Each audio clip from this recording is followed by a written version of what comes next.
am I? Oh, not you. Nice to see you too. Heh, you should have seen the look on your face. Did you seriously kidnap me and bring me back to your dimension? That's a little overboard for a Halloween prank. You're surprised by that? We did it to hundreds of kids last year. That was you? Alright, was there any point to you doing this, or was it all for some sick joke? Well, now that you mention it, there's actually a game we want you to play. I'm sure you'll have a lot of fun. I hate the fact that you're right. So, we all know Undertale. For as small of a game as it was, it had an absolutely massive impact on the gaming world and how people viewed video games, taking many different gameplay mechanics and twisting them into something unique. And yet, it wasn't Toby's magnum opus. As early as 2012, he had dreamed about the ending of a game that he was driven to create, working on Undertale in order to hone his development skills. When Undertale released, people would dive into every possible element of the game. Not only the possible choices, but random events that seemed to hint at a mysterious presence that permeated throughout the underground. All of this culminated into a perfect storm on Halloween of 2018, when a mysterious survey program was made available to the masses. You know, I have to hand it to you. You know how to set a scene. Although it seems like something's missing. Oh yeah. Hello, Internet! Starting up the game, we're connected with a mysterious figure, calling us to create a character to experience the world through. In Undertale, all we could do was enter a name, and even then it wasn't the name of our player character. Alas, that appears to be the case here as well. As a matter of fact, things initially appear very similar to Undertale with many familiar characters and gameplay elements. And yet, something is definitely different. Monster kind is on the surface, yet it doesn't line up with the pacifist ending. Characters are more unfamiliar and in different positions within the town, and things are thrown even more off course with new elements. First off, we have a new student named Susie. Everyone else seems apprehensive of her, and early interactions seem to back this up, as we're forced to find more chalk to replace the stick she... Now this is one of the best parts. The supply closet emanates darkness as if it were light, plunging us and Susie into a world of shadows and vibrant colors, where inanimate objects come to life and the true substance of Deltarune's gameplay shows its face. This is the Dark World, and it reintroduces Undertale's combat mechanics along with some extra features. You can defend to gain tension points and use them for spells with other party members, such as the newly introduced Ralsei. Ralsei's gotta be my favorite character. Not only is he adorable, he's always doing everything he can to help us out and steer us in the right direction, even if sometimes it doesn't work.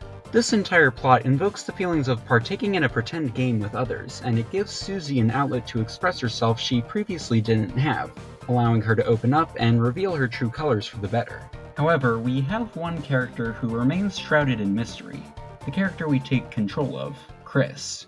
At first, they seem like just your standard silent RPG protagonists, but as you talk to people, the cracks begin to show.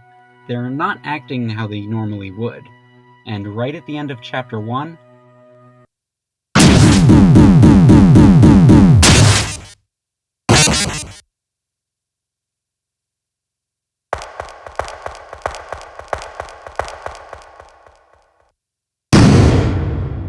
we are not Chris. We're an outside force taking over their body as represented by the Red Soul, and they are well aware of our existence.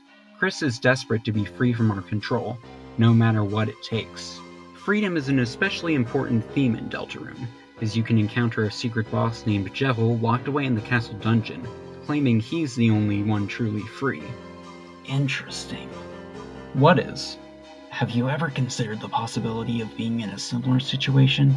Not being in control of yourself, but under the influence of a higher being? Well, I feel like I would notice if something was substantially different about the way my life was going, and I haven't really. Who exactly are you making these videos for again? That reminds me, I've gotten way off track. Picking up where we left off, Chris and Susie are off to study with fellow students Noelle and Birdley at the library, only to find a dark world in the computer lab with a laptop known as Squeen who takes them. The cyber world is really fun to explore, with plenty of great character moments with Birdley and especially Noelle, more gameplay variety, and even a Punch-Out style final boss. There's also yet another secret boss you can discover, this little spam email guy who's desperate to recapture his salesman glory and freedom, stealing a new body only for it to collapse without being held by strings like a puppet. But freedom isn't the only theme in Deltarune. All of the Lightworld inhabitants have a reason to escape their normal lives within the Dark World, yet relying on it too much could cause a catastrophic event called the Roaring. Personally, I think the world cues far more darkness. Too much light can hurt your eyes, you know. Well, what's the point of eyes if you can't see anything? Besides, as long as you're not looking directly at the sun, light isn't going to hurt you. Heck, even TV screens are fairly harmless. Chapter 3 is likely the strangest out of what we have.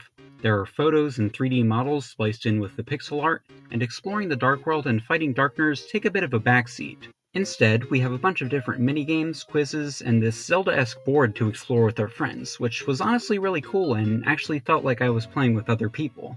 Despite all the differences, it perfectly encapsulates the relationship between those in the Light World and the Dark World. Both Rouse and Tenna feel like they aren't enough, but Susie is able to step in and help them thanks to her own experience. Alright, how many of these chapters are going to have sappy endings like this?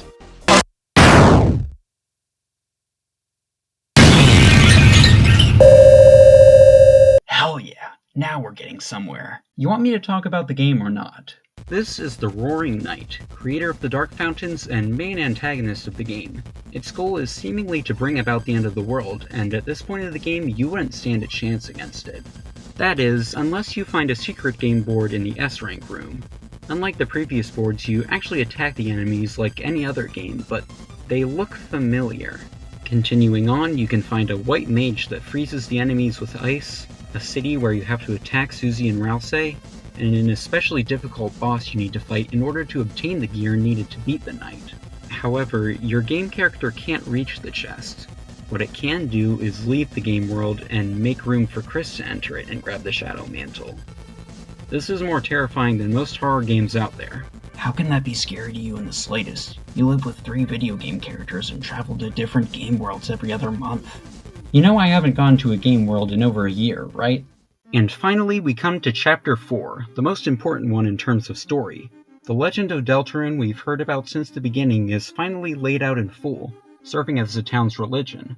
I personally really enjoyed the development of Chris and Susie. Throughout the prior chapters, Chris was unable to play the piano as they once did, but they finally get the chance to in the Dark World, and it's genuinely beautiful.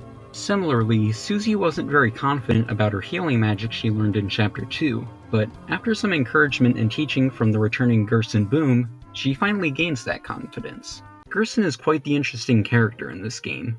He first appeared in Undertale and was actually the first character to acknowledge Deltarune, but when it came around he had unfortunately passed away, leaving his son Alvin in his shadow.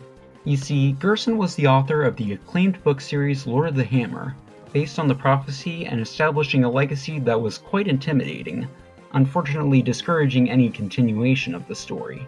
But when Gerson reappears in the Dark World, he encourages Susie to stray from the set prophecy and write her own hopeful tale, recognizing her power and agency over the game itself and pushing her towards that freedom. Chapter 4 has probably the best boss fights so far. Not only do we have a tribute to both Undyne and the Mario and Luigi series with Gerson, but also a completely new control scheme for when we discover the elusive Mike trio. Mike was sparingly referenced in the prior chapters and heavily speculated about, although it seems like there wasn't actually that much planned for him. At least the minigames were a lot of fun. And we can't forget about Jackenstein, especially around this time of year. The atmosphere of his fight is perfectly spooky, and it helps introduce the mechanics necessary for defeating the Titan.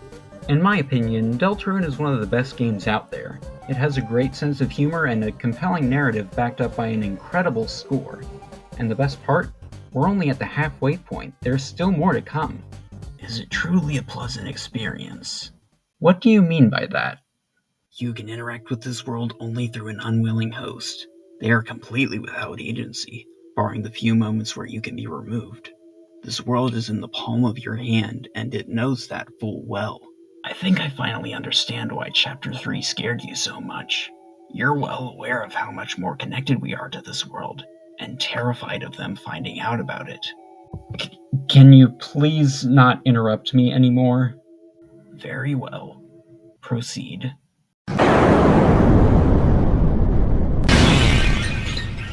Ha! How does it feel getting stabbed, loser? Oh, guys, did you see the look on his face? Guys?